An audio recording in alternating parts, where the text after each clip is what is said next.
This week's parsha, Tazria-Metzora, really talks about a subject which is so much not a part of our experience that it's really hard to relate to it, which is the idea of tsaras. And tsaras is a name which is applied to a number of related afflictions.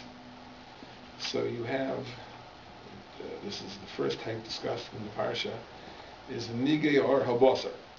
Tsaras, it afflicts the skin. And the Torah tells us there are three basic types: se'es, sapachas, and baheres. According to Chazal, that means there are four basic types, because sapachas is not the name of the nega, it's a secondary form of the other two. So you have se'es and its offshoot, and you have baheres and its offshoot. And the person comes to the Kohen examines him. Under certain circumstances, the Kohen declares him impure immediately. Sometimes he's quarantined. There's a period called hezger. He's brought back to the Kohen examines him again, looks for certain symptoms. A whole parsha. Then we have nigei begadim. Tsaras that affects clothing. There's an item of clothing, wool, linen clothing, leather, and all of a sudden a spot appears on it, either a green spot or a red spot, that also could be indicative of tsaras. Under certain circumstances, you destroy the beged. In the end of Parshas Metzora, we have, that's the end of Parshas Metzora. Back to Parshas Metzora, you have nigei batim. You have tsaras which afflicts houses. Again, there's a green spot or a red spot in the house. Sometimes you have to go so far as to tear down the house. Once upon a time, there was a movement to demonstrate that all these laws were related to hygiene, cleanliness, and therefore, as a result, are inapplicable nowadays. There was such a movement. There were critics of Scripture who wished to show that these laws were rooted in certain primitive ideas about cleanliness and contagion of diseases.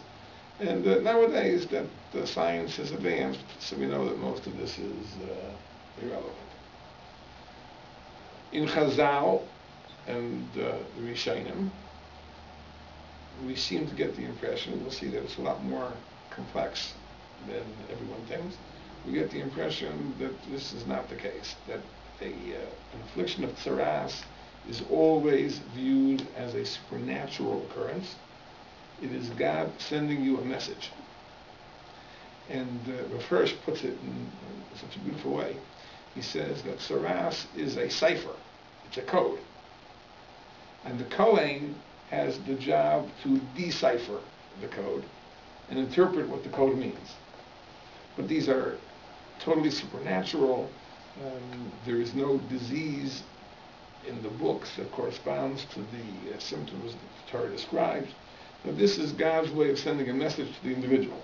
And this is for various assortment of sins. The Gemara says, Al Shiva Devarim Yegoyim Bayim. There are 7 different sins in which tsaras come, but of course, the famous one that we all know is Lashon Hara. And the very word Metzora is a contraction of the words Motzi Shem Ras. That's the big sin for which tsaras comes, Lashon Hara, but really it comes for a range of social diseases. Any sin which tears apart the social fabric, that is a sin which could be a cause of tsaras. The Gemara says, Shvichas Damim, murder, Shvu Shov, swearing a false oath, which undermines the trust people have one another. Various social sins are considered appropriate causes of tsaras. So these are the two extremes. We have the critics who wish to say this is all a question of cleanliness and hygiene, and we have the Mefarshim and Chazal, which seem to say that we're dealing with something which is totally supernatural. The truth is that it's a little more complex than it seems. Again, there are 3 parshias in the Torah. There's the parsha of nigei or habasar, the afflictions of the skin. There is the parsha of Nigei Batim, the afflictions of houses, and Nigei Bugadim. So let's call them A, B, and C. The Ramban, when he discusses this issue as to whether Negoyim are natural or supernatural, he discusses it with connection to B, with connection to Nigei Batim. In other words, he doesn't make this point in the beginning of the parsha when he talks about the afflictions of the skin. He makes the point when he talks about the afflictions of the house. And if you read his words carefully, he says like this. He says that everyone agrees that afflictions of the house and afflictions of clothing, everyone agrees are supernatural. Which leads us to believe that perhaps the negoyim of the skin are natural. In other words, he seems to be making a point about the latter two types of tzaras. It's unnatural that a house should spontaneously develop this type of spot, or that an article of clothing should develop a spot, but that the skin could be afflicted, all sorts of dermatological pathologies. So the Ramban doesn't say it on the first type of tzaras. The Ramban only introduces this concept of something being supernatural when it comes to the other two. But then he says, but the idea is as follows, that when Jews are innocent of sin, then God makes sure that their bodies and their houses and their clothing is pure. So here it seems to be that the Ramban lumps together the bodies with the clothing and the houses. The pshat in the Ramban is like this. There's an element of divine involvement in tzaras, but it works in two different ways. You see, when it comes to the houses, when it comes to the clothing, the entire nega, the idea of the spot, is a supernatural occurrence, as the Ramban says. Again, naturally, there's no reason that a house or an article of clothing should develop a spot. When it comes to the skin, it's the exact opposite. These are natural diseases. But if a person was innocent of sin, God would protect him from those diseases. So if he contracts them, that is a sign that he must be guilty of some spiritual shortcoming. You know, after all said and done, it really comes to the same end. That tzaras is indicative of a spiritual flaw, but the mechanism is different in the various instances. In the case of the house, in the case of the garment, you committed a sin, God sends the tzaras. In the case of the tzaras of the skin, if you've committed a sin, God does not protect you from the tzaras, and he allows the naturally occurring tzaras to come. If you'd be innocent of sin, he would protect you from that. But because you are guilty of sin, so he removes his divine protection, and now you're susceptible to tzaras. But the tzaras is really a natural thing. The tzaras of the skin. That's where it comes from the Ramban, which is a chiddush. I don't think that most people quote the Ramban this way, but if you read the Ramban carefully, this is what he's saying. The truth is, it's really a medrash. It's an explicit medrash in this week's parsha.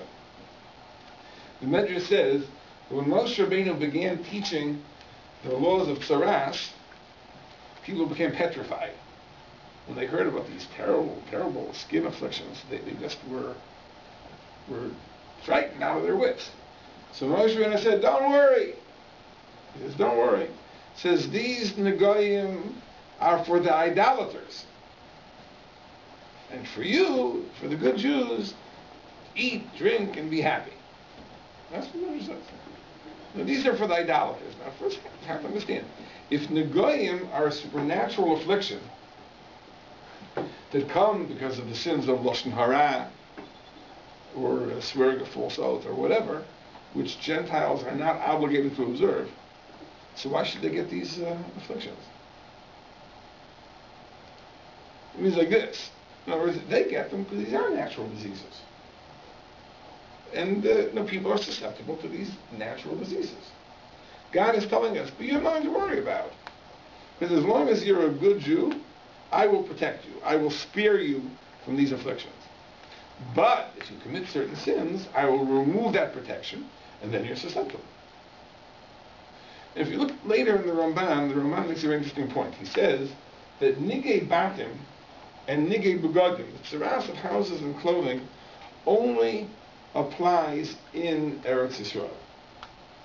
In the case of nigei batim, of houses, it's explicit in the pasuk. B'veis Eretz Chuzaschem, it only applies to houses in Eretz Yisrael. The Ramban offers a conjecture that it should be likewise the case with regards to begadim, but also only clothing in Eretz Yisrael should be subject to this affliction of tzaras. The Ramban says why? He says because it's only Eretz Yisrael. Eretz Yisrael is the land where there's divine providence, where God watches over, He supervises, and therefore the type of afflictions that God Himself sends are only in Eretz Yisrael. But when it comes to the negoyim of the skin, there the Ramban doesn't make the point. The Ramban, his silence seems to indicate that the Ramban holds that those types of tzaras in theory should apply in Chutz La'aretz too. So why would that be? What's the difference? The answer is to be explained. When we talk about divine providence, well, there are levels of divine providence. There's a level of divine providence where God will send you something supernaturally. And there is a divine providence where God really protects you from dangers and pitfalls. That level of providence can even be outside of Eretz Yisrael. And therefore, when it comes to the negoyim of houses and clothing, which is God sending a sign, the Rambam says that only happens in Eretz Yisrael. Eretz Yisrael is the land where divine providence operates. But when it comes to the negoyim of the skin, those laws are applicable even outside of Eretz Yisrael. Why? Because if we were righteous, God would protect us even in Chutz La'aretz. And if God doesn't protect us from the negoyim of the skin, that's indicative of our flaw. That's what the Rambam seems to be saying. Now, the $64,000 question is, why don't we observe the laws of tzaras today?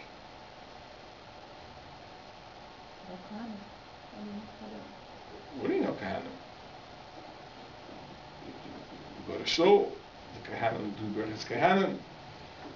We make a pidyon haben, we give the money to a Kayan. Right? Kahanim. You're actually correct, right? That Rabbi Eliezer said your answer. But we're going to add one little... Well, my question before was, with tzaras, did it, certainly at the houses and the clothing, did it happen at the time of the second Beis HaMikdash also, or? Probably did. Probably did. So Rabbi Eliezer says like you, I'll explain what he says. He says like this. He says that our Kaihanim, we don't know with a certainty whether they really are our Kaihanim or not. Well, there's a presumption. These are called Kohanei Chazaka. Presumed Kahanim. We assume they're Kahanim. If the person says, I'm a Kayan, how do you know you're a Kayan? My father told me I'm a Kayan. How did your father know? His father told him. So there's no documentation, but there's an assumption, there's a reliable tradition. So these are called Kohanei Chazaka, presumed Kahanim. Not 100%. This was before DNA. Well, DNA, we don't know how reliable that is, but this is Kohanei Chazaka. Now, there's an interesting thing. There are many people, very, very religious people, maybe almost you'd suspect them of being obsessive compulsive, that if they themselves were firstborns, they would redeem themselves many times. Not just the one time that they were 30 days old. Because what if that Kayan wasn't really a Kayan? So this wasn't done. It's only a presumption. So I maximize the likelihood of fulfilling the mitzvah if I give it to a second Kayan, a third Kayan, a fourth Kayan, fifth Kayan. You know. So there are people that did this, that would redeem themselves again and again and again, just in case they never had stumbled across a genuinely valid Kayan. But most people don't do that. We rely on the presumption. But we don't want to rely on the presumption where there could be possibilities of Torah prohibitions. Now, one of the interesting halachas of the Metzora is that part of his purification process requires that he shave every part of his body, including his head, In that normally would be a prohibition, the Gemara says, because you have to leave the payas of the head. And if you cut off the payas of the head, that's called hakafas haraish. That's a Torah prohibition. The Gemara says in Maseches Yevamos that the Torah makes a special exception for the Metzora. That the mitzvah of the Metzora's purification pushes aside the prohibition of hakafas haraish. But that's only if you actually fulfill the mitzvah. But what if the Kohen is not really a Kohen? The Kohen, either the Kohen who declared you to be a Metzora in the first place, or the Kohen who is performing the ritual is not really a Kohen. So it comes out, you're shaving yourself needlessly, and that's a Torah prohibition. So for that, we don't rely on Kohanei Chazaka. And therefore, we don't practice the laws of Saras nowadays. That's what Rabbi Vayikra said. The Tiferes Yisrael asked the question on Rabbi Vayikra. It's a tough question. I don't know if any of you will think of it. It says that's only an answer for men. Because men have a prohibition of cutting their payas off. Women don't have their prohibition of lo sakitu pasu Hashem. The Gemara says women are allowed to cut off the hair alongside their ears. So therefore, the laws of Tzarah should apply, if not to men, at least to women nowadays. So the Torah still looks for other technicalities for which we could weasel out of our obligation. But before we go on, let me explain something which I think we need to understand, this whole issue as to whether Tzaras applies nowadays. Let's put Tzaras in the back burner, and we'll turn to another mitzvah, mitzvah of shofar. We know that the Torah tells us that when you sound the shofar, so there is a sound called a trua. A trua is a broken sound. And the trua is preceded by a tekiah, which is a straight sound, and followed by a tekiah, which is a straight sound. And in between you have a trua. Now what is this broken sound? So there are three opinions in the Gemara. One opinion is that it is what we call shvarim, three medium length sounds. There's another opinion that it is what we call trua, the 9 very short sounds. There's another opinion that it's the combination of the two, which we call shvar and trua, 3 medium sounds followed by 9 short sounds. So the Gemara says that Rabbi Avohu in the city of Kesri standardized the practice and ordained that we should do all 3. And therefore, when we blow shofar from Rosh Hashanah, we have all 3 varieties to fulfill all the opinions.